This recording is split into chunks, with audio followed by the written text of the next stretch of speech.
오늘의 다섯 번째 팩트요. 경찰의 제19 감싸기 범죄 은폐 사건인 이 장윤기 사건 이후 검찰의 보안 수사권을 전면 폐지하려고 하는 민주당의 비판 여론이 커지고 있죠. 오늘 국민의힘이 보안 수사 우수 사례로 꼽히는 이 부산 돌려차기 사건의 피해자를 국회로 초청했습니다. 바로 만나보시죠. 제가 김미애 의원님께 드린 청바지가 있습니다. 사실 이 경찰 단계와 검찰 단계에서 똑같은 증거였습니다. 그런데 누군가는 찾아내지 못하고 누군가는 찾아냈다는 것만으로도 이 모든 이 보안 수사권에 대한 논제에 대한 방증을 할 수 있는 거라고 생각합니다. 이것이 바로 검찰의 집념을 보여주는 바지이기도 합니다. 경찰은 청바지에 그 겉핥기식으로 이 범인을 찾아내는데 필요한 DNA를 감식했을 뿐 성범죄 검사에 대한 의심을 하거나 그에 대한 검사를 별도로 하지 않았습니다. 110여 점의 이 청바지의 이 일부들을 다 감식을 해서 가해자의 안쪽에서 가해자의 DNA가 추출되었다는 것을 발견했습니다. 똑같은 증거에서 다른 결과를 낸다는 것 자체가 결국 이 모든 논의에 오류를 보여주는 사례라고 생각을 합니다. 장윤기 사건에서 보듯 모든 수사권을 경찰에게 넘겨주고 절대적인 권력을 부여하면 저는 괴물 경찰이 탄생할 것이라고 생각합니다. 그 괴물 경찰은 결국 국민의 생명과 안전을 집어삼키게 될 것입니다. 이것은 정파의 문제도 아니고 어느 한 사람을 위해서 전당대회용으로 강성 지지층을 향해서 그저 쉽게 내줄 수 있는 선물이 아닙니다. 4년 전에 전국을 뒤흔들었던 이 부산 돌려차기 사건 여러분들 기억하실 겁니다. 귀가하던 피해자를 일면식도 없는 사람이 무차별 폭행한 사건인데 당시 경찰은 이 가해자를요 중상해 혐의로만 송치를 했습니다만 검찰이 보안 수사를 해서 피해자의 청바지에서 가해자의 DNA가 검출됐다. 성폭행 목적이 있다. 이런 사실을 밝혀냈고 법원에서 죄값을 받게끔 했습니다. 설주환 변호사님, 네. 김미애 의원이 들고 있는 저 청바지가 악몽 같은 그날 피해자가 입고 있던 청바지인데 뭐 검찰이나 경찰은 똑같은 청바지를 봤던 거 아닙니까? 네, 그렇지만 결과가 달랐다라는 부분. 그러나 그 결과라는 것은 정말 천지 차이였다는 것이고요. 단순히 중상해는 뭡니까? 누군가를 때려서 심하게 다치게 하겠다라는 것 정도밖에는 되지 않아요. 근데 이 범죄의 동기가 뭐였습니까? 성범죄를 저지르기 위한 하나의 폭행이었다라는 것이었죠. 그것이 밝혀지면서 가해자에게 아주 그 중형이 실형이 됐고 지금 복역을 하고 있는 것으로 나타나고 또 2차 가해가 있다 그래서 새롭게 재판을 받고 또 거기에 대한 처벌을 받은 상태로 있습니다. 그런데 이 사건뿐이었나요? 아닙니다. 뭐 언론에는 정말 수많은 사건들이 나왔습니다만은 대표적으로 우리가 뭐 계곡살인 사건이라고 할 수 있는 이은혜 씨 사건이라든지 이런 부분도 검찰의 보안 수사권을 통해서 재조명이 되면서 진범이 잡히게 되고 그 진범들이 처벌까지 받게 되는 사건이 정말 수도 없이 많았습니다. 그렇다고 한다면 참 저는 이번 보안 수사권 논란과 관련해 가지고 먼저 드는 생각은 아니 이런 생각조차도 하지 않고 민주당은 지금도 뭐 보안 수사권에 대해서 존치를 조금 보완을 해야 한다고 생각을 하는 그 민주당 의원들조차도 검찰청 폐지에 다 동의했단 말이에요. 검찰을 폐지하지 않았으면 이런 논란 우리가 하고 있지 않아도 되는 문제입니다. 예. 왜 검찰을 없애가지고 또 없앤다고 했었을 때 이러한 논란이 없었나요? 저는 1년 전에도 이 얘기 했었던 것 같아요.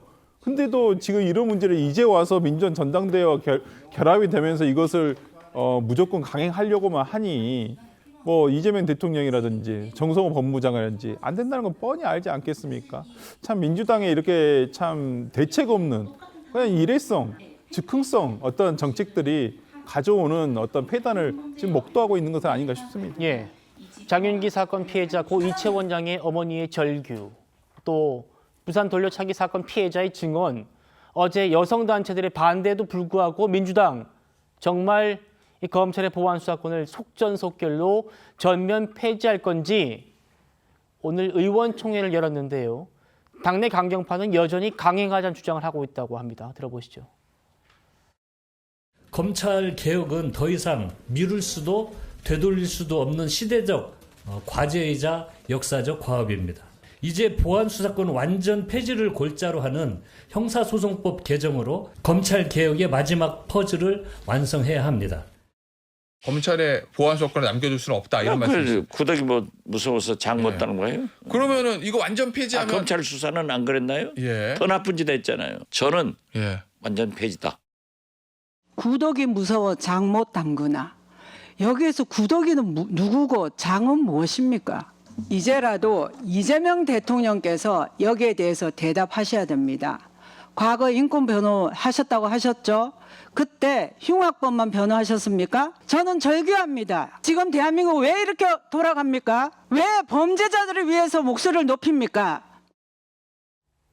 자 교수님, 예. 조금 전 들어온 속보들 보니까 민주당에서 일단 수기는 하겠다. 예. 의총 결과가 그렇게 나왔대요. 예. 그런데 그게 뭐 어떤 정말로 공청회를 해가지고 이걸 처음부터 다시 들여다보겠다는 건 아니고 날짜는 정해놓되 좀 더 수기를 해보자 이런 정도로 좀 의총 결과가 나왔다고 합니다. 뭐 그나마 그러니까 여론을 좀 귀담아 듣는 모습을 보이고 있는데요. 그럼에도 불구하고 국민의 기대나 눈높이는 저는 상당히 미흡하다고 생각을 하는 것이고 아마 지금 모르긴 몰라도 민주당 입장은 계속적으로 후퇴할 수밖에 없을 거라는 생각을 합니다. 민주당이 말 그대로 지금 그러니까 그동안 쭉 외쳐왔던 그러니까 당의 노선과 가치에 부합하지 않는 일을 하고 있는 것이거든요. 사실 아까 지금 그러니까 구더기 무서워서 장 못 담그나 이야기를 박지원 의원이 이야기를 했습니다만 사실은 똑같은 이야기를 똑같은 표현을 지난 9월 달에 이재명 대통령이 취임 100일 기자회견에서 이 말을 썼어요. 구더기 무서워서 장 못 담그나 이야기했는데 그때는 정반대의 의미를 이야기를 했습니다. 뭐라고 이야기를 했냐면 당시 이 보안수사권 문제와 관련해서 경찰을 믿을 수 있느냐, 구더기 무서워서 장 못 담글 수 있느냐 이야기를 했거든요. 그때 구더기 무섭다는 이야기는 지금과는 정반대로 아무리 정치 검찰이 미워도 장 못 담그느냐는 말은 국민 피해 가능성을 외면해서는 안 된다는 이야기를 한 것이거든요. 자, 대통령이 이 정도의 국정 철학을 갖고 이야기를 하고 있는 상황이라고 한다면 아무리 전당대회라고 하더라도 강성 지지층의 눈치만 보고 쫓아가서는 안 된다는 것이고요. 가장 중요한 부분은 결국은 이 지금 보안수사권이 폐지됐을 경우에 대표적인 우리 사회의 약자들의 희생과 고통과 분노가 클 수밖에 없을 것이고 그것은 결국 민주당에게 정치적 부메랑으로 돌아올 수밖에 없다는 부분을 명심할 필요가 있다는 겁니다. 예, 지금 권정민 의원님 민주당에서 어쨌든 네. 검찰의 보안 수사권을 일부 허용하는 한도 수기를 해보자라는 얘기까지는 나왔네요. 네. 그러니까 저는 민주당에서 이제 검찰의 보안 수사권을 완전히 폐지하려고 하는 배경은 이해가 됩니다. 근데 저도 사실은 법조인은 아닙니다만 보안 수사권을 완전히 폐지하는 게 국민들의 삶을 어떻게 더 어렵게 할 수도 있다는 우려가 있습니다.